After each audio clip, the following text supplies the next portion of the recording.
They say living in South Africa is like having a luxury suite on the Titanic. But many educated passengers seem to be jumping ship. The way things are going now, it's going to be sooner than later. Next plane, I'm gone. Sunshine, clean air, unmatched natural beauty. You'd think that you'd never want to leave, and yet South Africans are leaving our shores in droves. Exactly why and where are they going to? We always planned to stay in South Africa, but as soon as we had our son, we took a step back and looked at the bigger picture.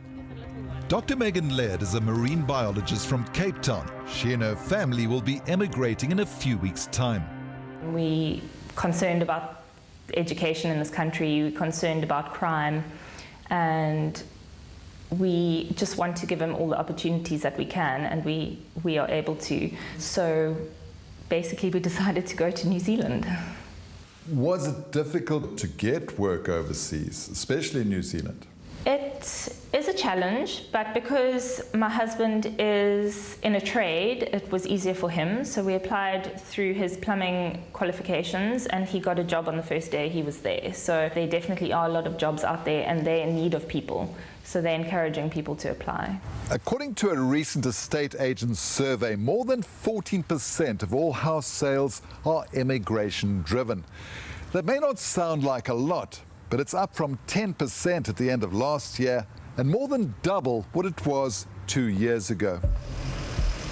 𝗶𝗶𝗴𝗶 is a privately owned removals company. According to their records, many more people are leaving, says Managing Director 𝗀𝗶𝗶𝗶𝗶.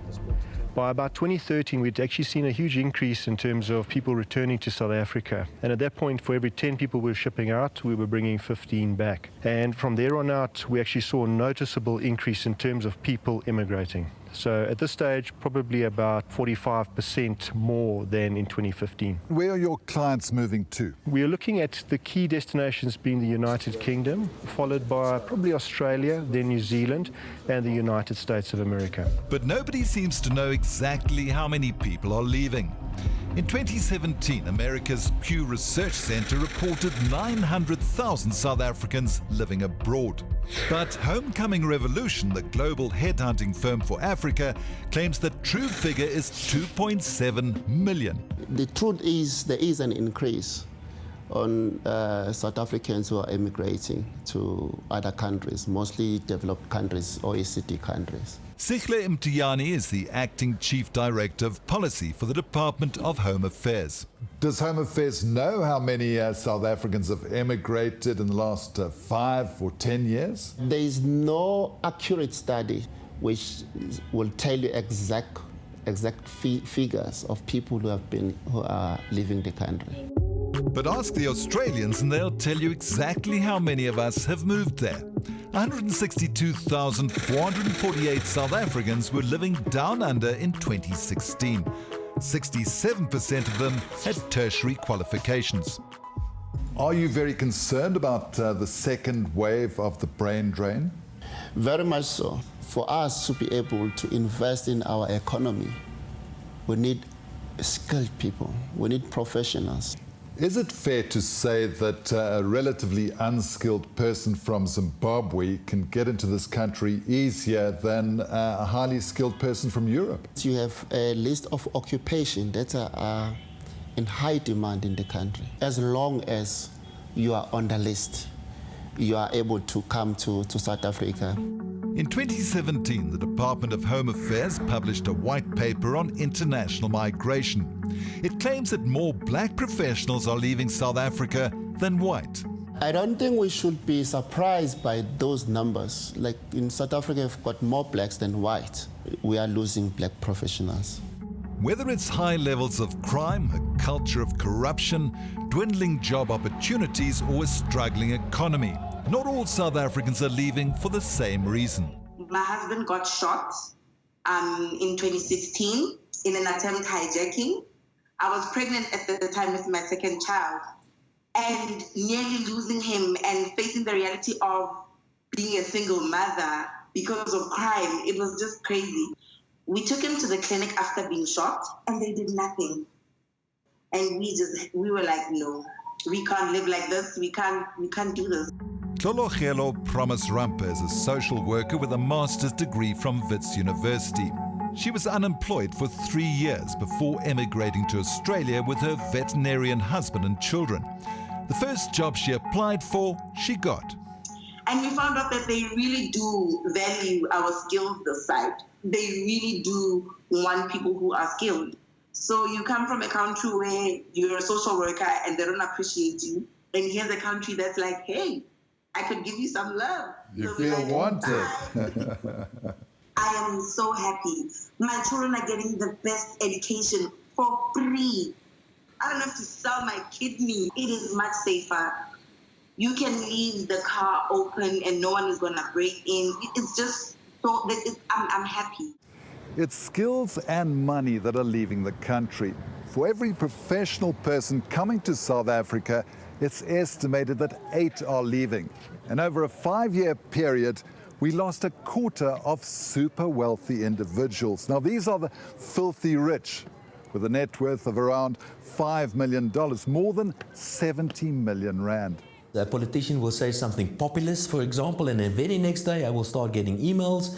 Very wealthy individuals would ask me to structure certain investments for them abroad. Many of them stay in South Africa to run their businesses because it can be quite profitable to do business in South Africa, but many of them send their kids or their families out of South Africa. Chief economist 𝗀𝗵𝗶𝗀𝗶 believes the rand is a hugely undervalued currency. The rand should in fact be trading at about 8 rand or so to the US dollar. And the fact that the rand is trading closer to 14 to the US dollar is an indication to the extent of money or capital that is already fled South Africa, pushing the rand to these very, very weak levels. We're told more and more black professionals are leaving the country, finding work abroad. Many young people of all races are wanting to emigrate from South Africa. Not necessarily not ever coming back again. Many of them emigrate, which is a good thing, and come back with their experience. But without a doubt, this is not only a white flight thing anymore. All the races today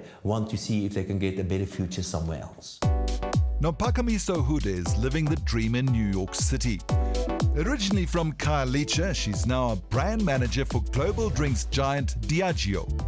I wanted to explore the world. I wanted to see what else is out there beyond South Africa. You know, I used to go to the beach and wonder what's happening overseas. You know, when I got that opportunity to be able to move to New York, I took it. I grabbed it and I left. I think it is a case of young South Africans wanting bigger and better opportunities, and then get those expertise overseas and bring them back to South Africa. Because for me, that's my goal. So you're not waving goodbye to the homeland. You want to come back eventually?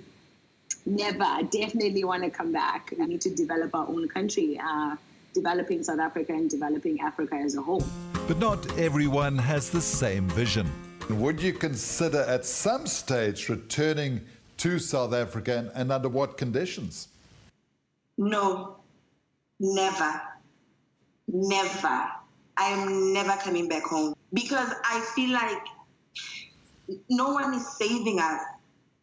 No one is doing anything to save us. So many things are happening and we see them happening, but no one is accountable for anything. I was born in '93, post-apartheid, but I still feel like whatever that was oppressing people then is oppressing us, just on a different racial level. I'm dying here. Save plane tickets money. You're going to bury me here.